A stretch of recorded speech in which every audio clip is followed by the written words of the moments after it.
अब हम एक्सरसाइज 9.1 का फोर्थ क्वेश्चन देखते हैं। बहुत बढ़िया क्वेश्चन है।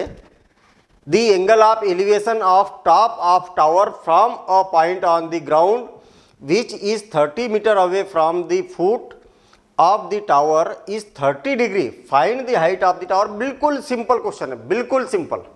कैसा सिंपल क्वेश्चन है देखिए, मैं क्वेश्चन को पढ़ते जाऊंगा, डायग्राम बनाते जाऊंगा। भाई मुझे क्वेश्चन पढ़ने के बाद में एक बात तो ये समझ में आ रही कि एक टावर तो है, और टावर कहाँ खड़ा रहेगा? ग्राउंड पर। अरे ग्राउंड है, ग्राउंड हमेशा ऐसा बनता है ना, ग्राउंड ऐसा बनता है। ये बना दिया मैंने ग्राउंड, ठीक है। बिल्कुल जो आपकी कॉपी की लाइन होती है ना आड़ी, उसी पर ग्राफ बना मतलब ग्राउंड बनाना है आपको। फिर से और एक बार, दी एंगल ऑफ एलिवेशन। अच्छा, एंगल ऑफ एलिवेशन की बात कर रहे हैं, मतलब एंगल ऑफ एलिवेशन कब बनेगा? जब नीचे से ऊपर की ओर देखेंगे, ठीक है। दी angle of elevation of the top of tower, मतलब एक टावर है और उसके टॉप को देखने के बाद में बन रहा है angle of elevation from a point on the ground. अच्छा, ये जो ग्राउंड है ना, इस ग्राउंड पर कोई पॉइंट है, इस ग्राउंड पर कोई पॉइंट है, ये इस टाइप से कोई पॉइंट है। हाँ ठीक है भाई, यहाँ पर पॉइंट है हमारे पास में यहाँ, और यहाँ से एंगल ऑफ एलिवेशन बन रहा है, ठीक है। Ground which is 30 metre away from the foot of the tower, मतलब ये जो टावर है ना, ये वाला टावर है ना, इसके फुट से 30 मीटर अवे है ये वाला पॉइंट। क्या मतलब हुआ इसका? इस फुट से, इसके फुट से, अरे ये फुट है, ये टॉप है टावर का, ये टावर है ये, तो इसके फुट से ये वाला जो पॉइंट है ना 30 मीटर अवे है। इसका मतलब ये हुआ कि यहाँ से लेके यहाँ तक का ये जो डिस्टेंस है ना, ये वाला जो डिस्टेंस है ना, वो कितना है? 30 मीटर है। आई क्या बात समझ में? Away from the foot of tower is 30 degree. अरे ये 30 डिग्री क्या है? क्वेश्चन की स्टार्टिंग हुई ना, the angle of elevation of the ये वो इज 30 डिग्री, मतलब क्वेश्चन ऐसा बोला यहाँ से, the angle of elevation is 30 degree. ऐसी है ना, बीच में कुछ कहानी बताइए, लेकिन ये 30 डिग्री कहने का मतलब ये वाला जो एंगल है ना, वो कितना है? 30 डिग्री का है। अब आपसे क्या बोला है? Find the height of the tower. और बड़ा सिंपल सा काम है, आप कॉन्सेप्ट को याद रखना कि जब भी आपसे जो चीज़ पूछी जाती है उसको कुछ कंसीडर कर लिया करो, कुछ सपोज कर लिया करो, है ना। मैंने क्या किया, इसको एच सपोज कर लेता हूँ, एच मीटर। क्या? Height of the tower. Height of the tower कितनी है? एच मीटर, ठीक। अब इसका नाम दे दो, आप चाहो तो ए बी जो है वो टावर की हाइट है, और C is a point on the ground away from A to C जो है वो कितना है? 30 मीटर। बस इतनी सी बात है। मतलब आपको ये याद रखना है कि जब ग्राउंड की बात की जाती है तो आपको जमीन के पैरेलल बनाना है उसको, और टावर वगैरह या कोई भी खंबा या कोई पोल होता है या कोई पेड़ होता है वो वर्टिकल जमीन पर बनाना है।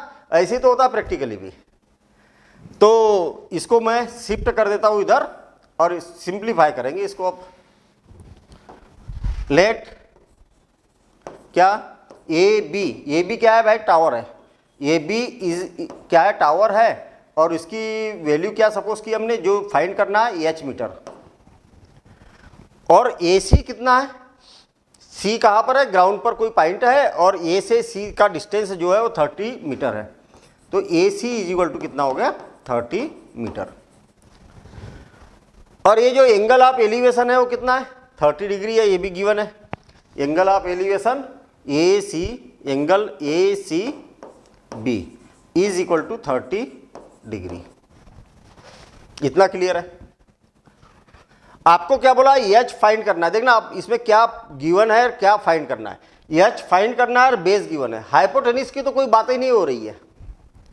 जब भी आपको परपेंडिकुलर गिवन है, बेस फाइंड करना है, या बेस गिवन है, परपेंडिकुलर फाइंड करना है, हमेशा टेन थीटा इन ट्राइंगल कौन सा? ए सी बी। और इसमें क्या हो जाएगा? टेन थीटा, और टेन थीटा की जगह कितना है? 30 डिग्री है। इज इक्वल टू क्या होता है, परपेंडिकुलर। साइन क्यों नहीं लगाया, जब ये इसकी और इसकी बात होती है, परपेंडिकुलर और हाइपोटेनिस की बात होती है तो साइन लगाते हैं, बेस और हाइपोटेनिस की बात होती है तो कास लगाते हैं, और परपेंडिकुलर और बेस की बात की जाए तो टेन, फार्मूला ही होता है ये। तो tan 30 degree is equal to क्या हो जाएगा, perpendicular A B divided by A C.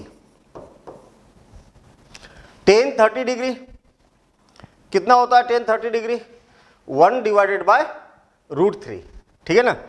Value मालूम होना चाहिए भाई, 1 divided by √3 is equal to A B की वैल्यू कितनी है एच, और ए सी की वैल्यू कितनी है 30, ए सी की वैल्यू कितनी है 30, 30 का क्रॉस मल्टीप्लिकेशन होगा तो कितना हो जाएगा, H is equal to 30 divided by √3, और √3 आ गया ना नीचे, कभी भी क्या है रूट वाले नंबर नीचे नहीं आना चाहिए, तो एच इज इक्वल टू क्या हो जाएगा 30 √3 का ऊपर नीचे मल्टीप्लाई करेंगे तो √3 into √3।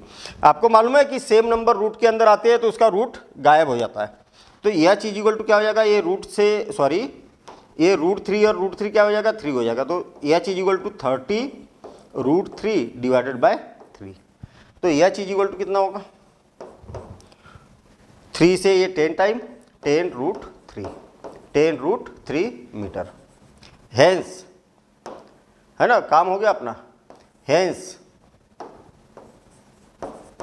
Height of the tower, height of the tower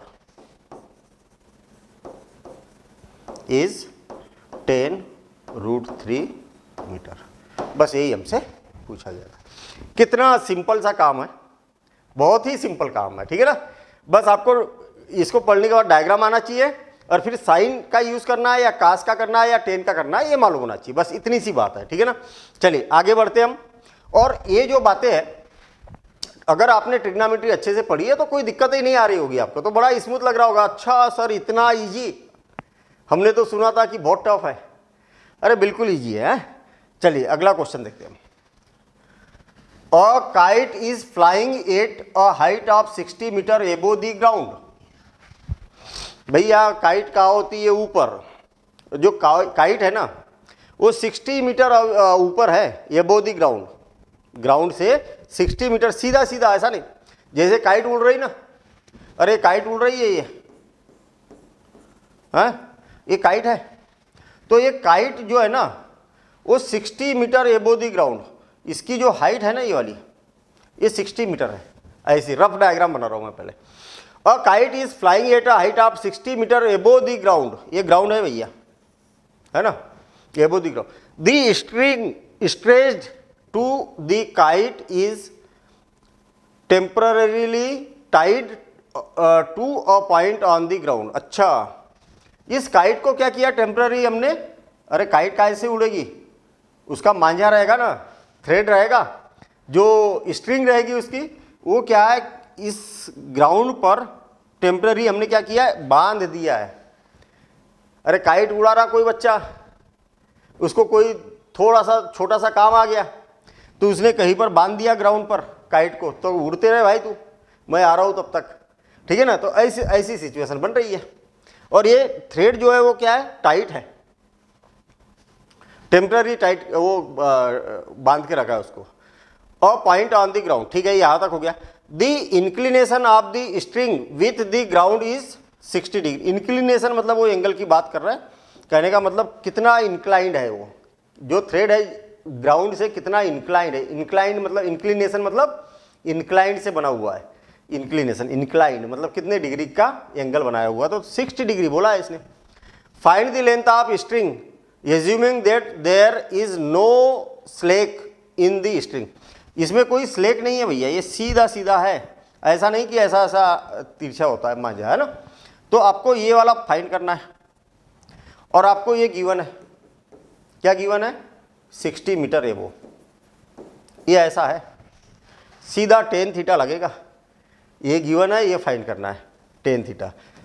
इसका प्रॉपर डायग्राम बनाते हैं हम, हैं प्रॉपर डायग्राम बनाते हैं। देखिए ये ग्राउंड लेवल हो गया, हाँ बिल्कुल सही है। ग्राउंड लेवल से जो काइट है ना वो 60 मीटर एबो है, ये जो काइट है वो कितना है 60 मीटर एबो है।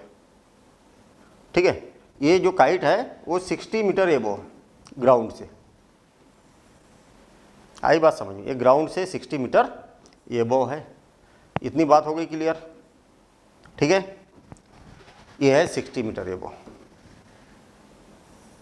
ये जो पूरा जो डिस्टेंस है वो 60 मीटर का है, 60 मीटर। आ गया समझ में। और ये जो एंगल ऑफ इंक्लिनेशन है ना 60 डिग्री का है। Angle of inclination is 60 degree. तो ए बी क्या है, काइट है, और ये भी काइट की हाइट है ग्राउंड से। ठीक है ना। और सी जहाँ पर उसको स्ट्रिंग को स्ट्रेच करके रखा है, मतलब वो उसको अटैच करके रखा है, वो वाला पॉइंट है। और आपसे इसकी वैल्यू पूछिए, किसकी, एक्स की वैल्यू। यहाँ से लेके यहाँ तक ये जो एक्स की वैल्यू है वो कितनी है, ये वाली पूछिए। तो मेरे ख्याल से डायग्राम तो बड़ा सिंपल सा हो गया है ना, बहुत ही सिंपल हो गया भाई डायग्राम, है कि नहीं। डायग्राम बड़ा सिंपल सा हो गया यहाँ पर। तो इसको मैं शिफ्ट कर देता हूँ उधर, ठीक, इधर शिफ्ट कर देते हैं इसको। चलिए ठीक है ना। ये 60 मीटर यहाँ तक है। हाँ, अब देखिए बड़ा सिंपल सा काम। आपको क्या क्या गिवन है, पहले तो length of string. Length of string कितनी है, BC। BC is equal to कितना है, x metre. Let BC is equal to x metre है। वो क्या है, लेंथ ऑफ स्ट्रिंग है ना, ये क्या है, लेंथ ऑफ स्ट्रिंग है। और AB इज इक्वल टू कितना गिवन है, AB is equal to 60 metre. और AC ये वाला जो एंगल है वो कितना है, BCA, angle BCA, angle BCA is equal to 60 degree. कौन सा फार्मूला लगाओगे जरा सोचो जल्दी। मैंने बताया था ये थीटा है तो ये परपेंडिकुलर होगा, और ये बेस और ये हाइपोटेन्यूज। थीटा के सामने वाला परपेंडिकुलर, ये बेस और ये हाइपोटेन्यूज। जब ए गिवन है ये फाइंड करना है, या ए गिवन है ये फाइंड करना है, हमेशा साइन थीटा। परपेंडिकुलर गिवन है हाइपोटेन्यूज फाइंड करना है, या हाइपोटेन्यूज गिवन है परपेंडिकुलर फाइंड करना, क्या फार्मूला लगाओगे, साइन थीटा। ये गिवन है ये फाइंड करना, ये गिवन है ये फाइंड करना, दोनों केस में कास थीटा, और ये दोनों के केस में परपेंडिकुलर और बेस के केस में टेन थीटा। तो कौन सा फार्मूला लगा, ये गिवन है ये फाइंड करना है, मतलब परपेंडिकुलर गिवन है और हाइपोटेन्यूज फाइंड करना है, तो साइन थीटा क्या लगेगा, साइन थीटा। थीटा की वैल्यू कितनी है, 60 डिग्री। और AB divided by BC, AB divided by BC। Sine 60 degree क्या होता है, तो आप सभी को मालूम है, साइन 60 डिग्री √3/2 और इज इक्वल टू AB कितना है 60 मीटर, और BC कितना है x मीटर। बस ये x का क्रॉस मल्टीप्लिकेशन हो जाएगा, 2 ऊपर जाएगा, √3 नीचे आएगा, तो क्या हो जाएगा, x is equal to 60 into 2 और डिवाइडेड बाय √3। तो x इज इक्वल टू क्या हो जाएगा, x इज इक्वल टू 60, तो 120 कर दूं क्या यार, रहने दो इसको अभी, 60 इंटू 2 डिवाइडेड बाय। कभी भी आंसर क्या होता है कि रूट में नीचे नहीं आना चाहिए, डिनोमिनेटर में रूट में नहीं आना चाहिए। तो क्या करते हैं, अगर रूट में आ जाए तो रेशनलाइज करते हैं, √3 डिवाइडेड बाय √3। देखिए x is equal to √3 into √3 कितना हो जाएगा, 3, हाँ या ना, कितना हो जाएगा 3। √3 इंटू √3, अरे रूट को हटाने के लिए तो हमने रेशनलाइज किया, तो √3 इंटू √3 कितना हो जाएगा, 3 हो जाएगा। तो 3 से ये 20 टाइम कैंसिल हो जाएगा, तो ये हो जाएगा x इज इक्वल टू 22 या 40 √3 मीटर, है ना। ये x की वैल्यू आ गई। हेंस बस अब आंसर लिखना हमें, hence length of string, hence length of string is कितना, 40 √3 मीटर। ये आ जाएगा, बस हो गया काम। अब अगला क्वेश्चन देखते हैं हम। नोट करते हुए चलना, प्रैक्टिस करना है, उसके बाद में प्रैक्टिस करना है भैया। मतलब अगर आप खुश हो रहे हो कि सर हमें तो समझ में आ गया और पूरा 100% समझ में आ गया और हम तो अब कमाल कर देंगे, तोड़ देंगे, फोड़ देंगे, जो भी है, ऐसा नहीं होता है। ओरिजिनल चीज़ है कि आपको समझ में आ गया, पेन चला के आपको प्रैक्टिस करना है। जब तक आप खुद प्रैक्टिस नहीं करेंगे तब तक कितना भी समझ में आ जाए वो काम का नहीं है। समझ में आना अच्छी बात है, लेकिन जब प्रैक्टिस करेंगे तभी आप एग्जाम में लिख पाओगे, नहीं तो आप प्रूफ करके देख लेना, कितना भी समझ लो क्वेश्चन को, डायरेक्ट एग्जाम में लिखना टफ काम होता है, डिफिकल्ट होता है, ठीक है ना। इसलिए प्रैक्टिस करोगे तो बड़ा इजी हो जाएगा, जितनी प्रैक्टिस करोगे उतना इजी होते चलेगा। अब देखिए अगला question, 1.5 metre tall boy is standing at the some distance from the 30 metre tall building. अच्छा मुझे एक बात बताओ कि कोई बच्चा है, वो खड़ा है भाई, कहाँ खड़ा रहेगा? क्यों? अरे हवा में खड़ा थोड़ी रहेगा, जमीन पर खड़ा रहेगा ना। तो पहले ग्राउंड तो बनाना पड़ेगा। ये ग्राउंड बना दिया मैंने, तो इस ग्राउंड पर खड़ा है भाई बच्चा, उसमें क्या दिक्कत है? यहाँ पर है खड़ा बच्चा, ये है, यहाँ पर बच्चा खड़ा है, लेकिन ये जो बच्चे की हाइट है वो कितनी है? बच्चे की हाइट है 1.5 मीटर। कोई दिक्कत नहीं, कोई दिक्कत नहीं, 1.5 मीटर इसकी हाइट है। चलिए ठीक है, 1.5 metre tall boy is standing at the some distance from a 30 metre tall building. अच्छा, ये जो है ना, वो क्या 30 मीटर टाल एक बिल्डिंग है, उस बिल्डिंग से क्या है, बिल्डिंग कितनी है? फिर से और एक बार, 1.5 metre tall boy is standing at the some distance from a 30 metre tall building. अच्छा, ये जो 30 मीटर टाल बिल्डिंग है ना, उससे कुछ डिस्टेंस पर है ना, कुछ डिस्टेंस पर वो बच्चा खड़ा है, बिल्कुल ऐसा चिपक के बैठ नहीं है, ऐसा किस क्वेश्चन में क्लियर बोला है। अब कितना डिस्टेंस है वो तो बाद में देखेंगे, फाइंड करना है या आगे चल के गिवन है, अभी हमें नहीं मालूम। तो ये 30 मीटर टाल बिल्डिंग है, और मेरे ख्याल से ये बातें समझ में आ गई होगी। क्यों आएगी नहीं? क्यों? अरे समझ में आएगी नहीं? क्या हो गया? ये क्या है, इतना जो है वो 30 मीटर है। The angle of elevation from his आई।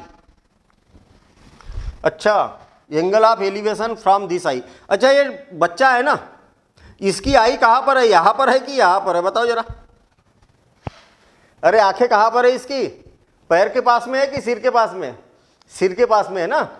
तो बच्चा यहाँ से देखेगा क्या उसको, कि बिल्डिंग को यहाँ से देखेगा? यहाँ से देखेगा ना, यहाँ से देखेगा बच्चा, उसकी आंखें यहाँ पर है। तो वो क्या कर रहा, the angle of elevation from his eyes to the top of building increases from 30 degree to 60 degree as he walk toward the building. Find the distance he walk toward the building.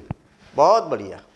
अब ये बच्चा क्या करता है भैया, यहाँ से देखता है पहले तो, और फिर कुछ डिस्टेंस बिल्डिंग की ओर चला जाता है वो, फिर यहाँ से भी देखता है। तो पहले क्या करता है वो, यहाँ से देखता है उस टावर को, के टॉप को, इस बिल्डिंग के टॉप को देखता है, हैं? तो कुछ एंगल बनता है। आपको मालूम है एंगल हमेशा कैसे बनता है? ग्राउंड लेवल से बनता है। कहाँ से बनता है? ग्राउंड लेवल से। यहाँ से बनता है एंगल, कितने डिग्री का है? पहले 30 डिग्री, और फिर और देख रहा हो तो अब क्या हो जाएगा, 60 डिग्री का एंगल बन रहा। अरे बात समझ में आ गई क्या? अब कितने डिग्री का एंगल बन रहा? 60 डिग्री का एंगल बन रहा। और याद रखना, जैसे जैसे वो बिल्डिंग के पास में जाएगा वैसे वैसे एंगल इंक्रीज होगा। पहले कम था, अरे दूर से देखेंगे तो कम एंगल रहेगा, दिख भी रहा होगा ये छोटा है ये बड़ा है ना। तो इसमें गड़बड़ मत कर देना, ठीक है। चलिए, he walk toward the building, building की ओर जा रहा था भैया ये। Find the distance he walk toward the building. अच्छा, आपसे क्या करना है, ये वाला जानना चाह रहे हो कि भैया वो जो है वो कितना वॉक कर रहा है, ये बता दो। आई बात समझ में? वो बिल्डिंग की ओर जो जा रहा वो कितना जा रहा हो, ये बता दो, ये बोलना चाह रहे हो, हाँ या ना। तो जब ये बोलना चाह रहे हैं तो उसको क्या करो, x मीटर सपोज कर लो, x मीटर। कहने का मतलब अब आपसे किसकी वैल्यू पूछी जा रही है, x की वैल्यू पूछी जा रही है। ये वाला डिस्टेंस बता दो, ठीक है। तो इसको मैं y सपोज कर लेता हूँ ना, इसको, ये क्या हो जाएगा y मीटर, क्योंकि इसकी भी तो जरूरत पड़ेगी हमें। ये y मीटर हो गया, समझ में आ गया, ठीक। अब इसके नाम दे दो, ए बी क्या एक बिल्डिंग है, और सी डी ये क्या है, एक बॉय है, और पहले बॉय यहाँ था, अब पहुँच गया ई और एफ की पोजीशन पर, वो बॉय पहुँच गया, और ये भी एक जॉइंट है, इसलिए इसका नाम जी नाम दे देता हूँ। कितना इजी क्वेश्चन है, मतलब डायग्राम बनाना है कि नहीं है। थोड़ी सी प्रैक्टिस करोगे ना आप, तो इससे इजी कुछ हो ही नहीं सकता, ऐसा लगेगा आपको। कोई अगर बच्चा आपको बोलेगा ना कि अरे हाइट एंड डिस्टेंस बहुत टफ है, इसका डायग्राम बनाना बड़ा मुश्किल है, तो आप बोलोगे अरे कुछ नहीं है भाई, क्या मुश्किल है बता तो दो उसमें, मुझे तो सबसे आसान लगा। बिल्कुल सही है, आसान नहीं है। अब मुझे एक बात बताओ, थोड़ा सा इस डायग्राम को हम ये समझते हैं कि ये वाला बच्चा जब यहाँ था, अब कहाँ पहुँच गया, यहाँ पहुँच गया, तो ये भी तो 1.5 मीटर है। हाँ सही है, तो इसका मतलब ये वाला जो भी है ये भी तो 1.5 मीटर है, इतना, हाँ है ना 1.5 मीटर। तो ये वाला पार्ट कितना होगा, ये वाला पार्ट कितना होगा बताओ जरा, क्यों, ये वाला पार्ट यहाँ से लेके यहाँ तक का, ये वाला पार्ट कितना होगा, नहीं आया क्या समझ में। ये वाला पार्ट, ये पूरा कितना है 30 मीटर, कितना है 30 मीटर, और ये वाला कितना है 1.5 मीटर। तो ये वाला कितना होगा, अरे 30 में से इतना माइनस कर दो तो ये आ जाएगा, तो कितना हो जाएगा 28.5, ये हो जाएगा 28.5 मीटर, इतना हो जाएगा, हाँ या ना। हाँ, अगर ये 100 है तो ये क्या हो जाएगा, ये भी 100 हो जाएगा, 100 मीटर, क्योंकि यहाँ तो एक रेक्टेंगल टाइप से बना है ना। और ये y है तो ये भी क्या हो जाएगा, y मीटर हो जाएगा, ये भी क्या हो जाएगा, y मीटर हो जाएगा। तो ये पूरा कितना होगा, 100y हो जाएगा। अब इसका डिस्क्रिप्शन देंगे, ज़्यादा लंबा अगर खींचोगे तो बहुत लंबा डिस्क्रिप्शन, ये क्वेश्चन लिखा है उससे डबल डिस्क्रिप्शन हो जाएगा। इतना डिस्क्रिप्शन आपको नहीं देना है, सिंपल सी बात करना है कि let A B is equal to 30, A B is equal to 30 metre, and C D is equal to E F is equal to G B, G B is equal to कितना है 1.5 metre. आई क्या बात समझ में, आपने क्या बोला, ए और ये कितना है 1.5 मीटर है। देन ये वाला कितना हो जाएगा, ये पूरा 30 है और ये 1.5 है, तो पूरे में से इतने को माइनस करेंगे तब इतना मिलेगा हमें, तो क्या हो जाएगा, then A G is equal to कितना हो गया 30 माइनस 1.5, तो इज इक्वल टू 28.5 मीटर। मतलब आपको ये पता चल गया कि ये वाला जो पार्ट है वो कितना, इतना है। अच्छा, अब ये सपोज कर लेते कि ये x है और ये क्या है, y है। लेट डी एफ और सी ई ये दोनों कितना है, 1 मीटर है, and F B and E G, F B and E G ये दोनों कितना है 1 मीटर है ना, इसको सपोज किया y मीटर। तो ये पूरा डी बी कितना हो जाएगा, डी बी और सी जी, तब D B then D B और is equal to C G, ये दोनों के दोनों कितने हो जाएंगे, x प्लस वाई मीटर। आ गई क्या बात समझ में।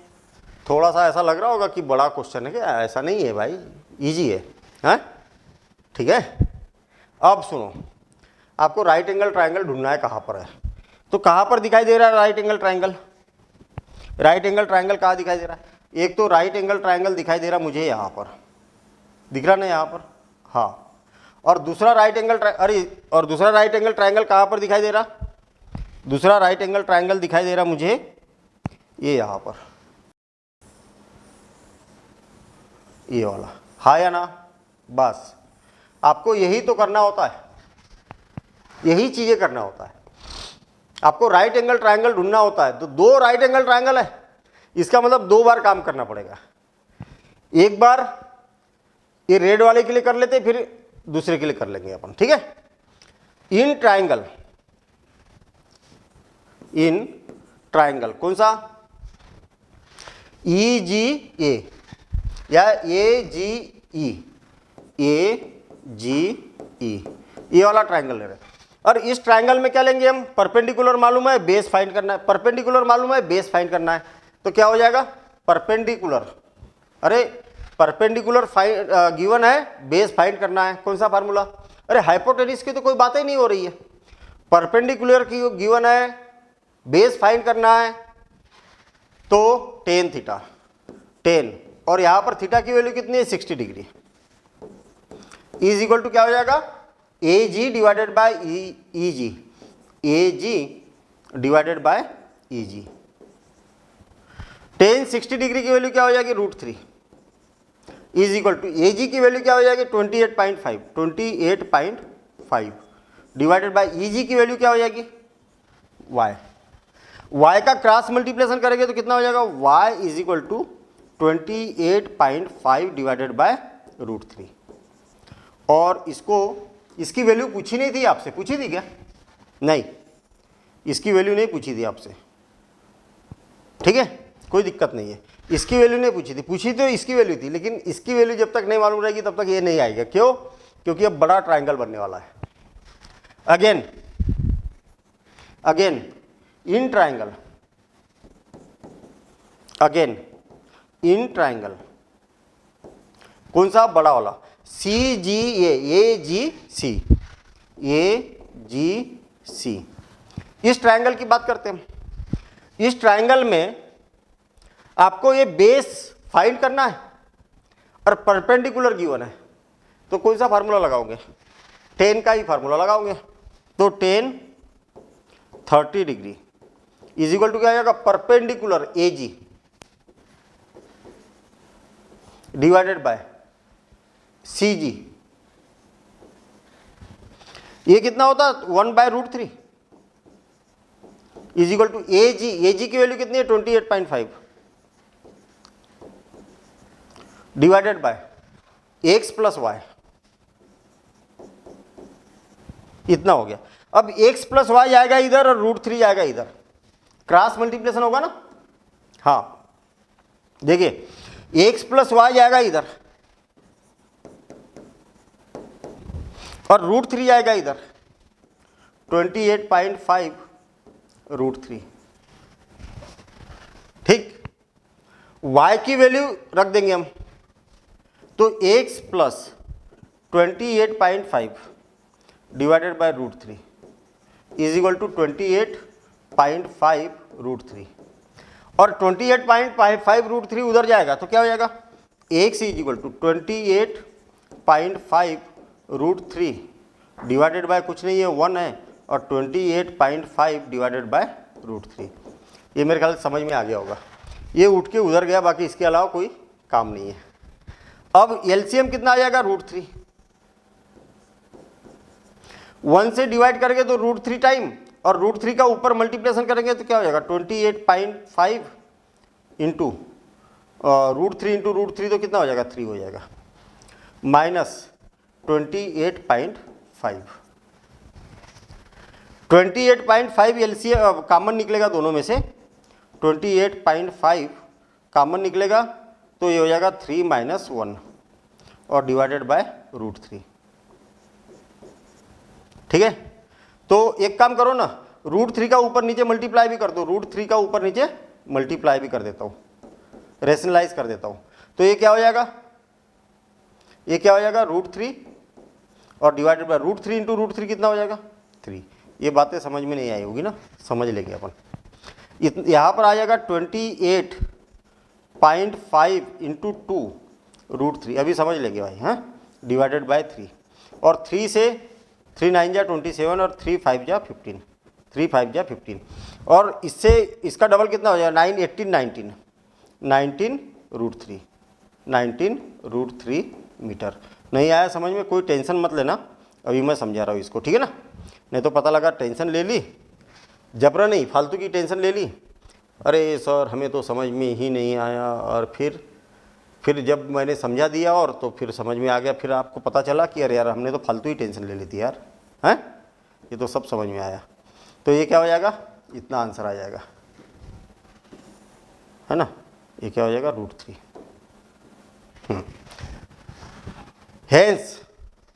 हेंस रिक्वायर्ड डिस्टेंस इज 19√3 हो जाएगा। फिर से और एक बार समझना, बड़ा सिंपल सा काम है भाई। पहले नोट कर लो, नोट करने के बाद में फिर समझ लेना, ठीक है ना। रोक दो वीडियो को, पहले अच्छे से नोट कर लो, हट भी जाता हूँ मैं थोड़ा सा पीछे, और फिर उसके बाद में समझ लेना। चलिए, अरे बड़ा सिंपल सा काम है यार। एक बच्चा क्या है, ये यहाँ पर खड़ा है, कहाँ पर, यहाँ पर, और एक बिल्डिंग उसको दिख रही बेचारे को, यहाँ पर एक बिल्डिंग दिख रही है, और वो बिल्डिंग को बढ़िया देख रहा है यहाँ से। तो एंगल ऑफ एलिवेशन जो है ना वो कितना था, 30 डिग्री का था। तो याद रखना, एंगल ऑफ एलिवेशन ये नहीं होता, जब जो ग्राउंड है ना, ग्राउंड के पैरेलल जो लाइन होती है वहीं से हमेशा एंगल ऑफ एलिवेशन बनता है, ठीक है ना। अब वो उसको मज़ा नहीं आ रहा है यहाँ से बिल्डिंग देखने में, कुछ धुंधली दिख रही होगी, तो और कुछ आगे चला गया, वो यहाँ चला गया, बिल्डिंग के पास चला गया। कितने डिस्टेंस, x डिस्टेंस, जो कि हमें फाइंड करना है, और यहाँ से बिल्डिंग को देखता है टॉप को। तो अब वो एंगल ऑफ एलिवेशन कितना है, 60 डिग्री है।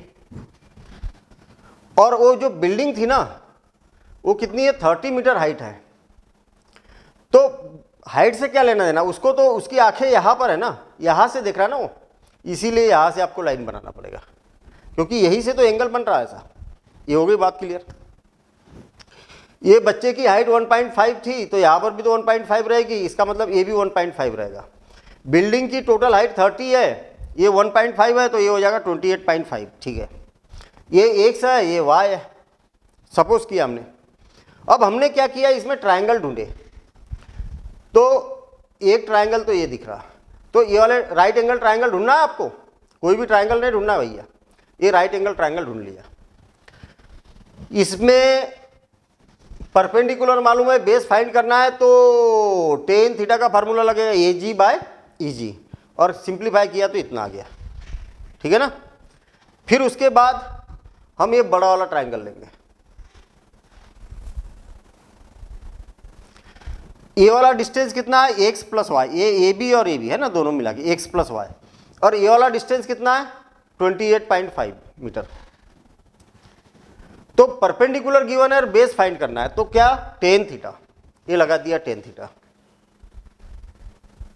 tan 30 डिग्री की वैल्यू 1/√3 होती है। ये मत पूछ लेना कि कैसे होती है, ये मालूम होना चाहिए, ट्रिग्नोमेट्री में याद की थी हमने। इसका क्रॉस मल्टीप्लिकेशन किया, इसका इधर किया तो ये आ गया, y की वैल्यू रखी आ गई, इसको मैंने इधर शिफ्ट किया, ये आ गया।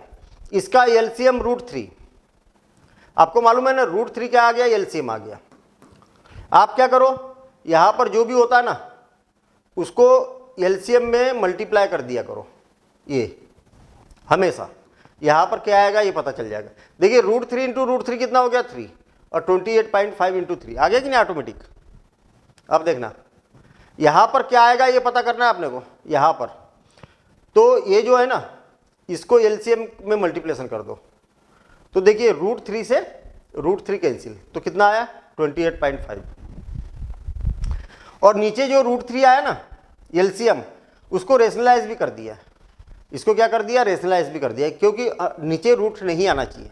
हालांकि अगर देखा जाए तो मैंने यहाँ पर एक ही स्टेप में कर दिया है, एक ही स्टेप में कर दिया।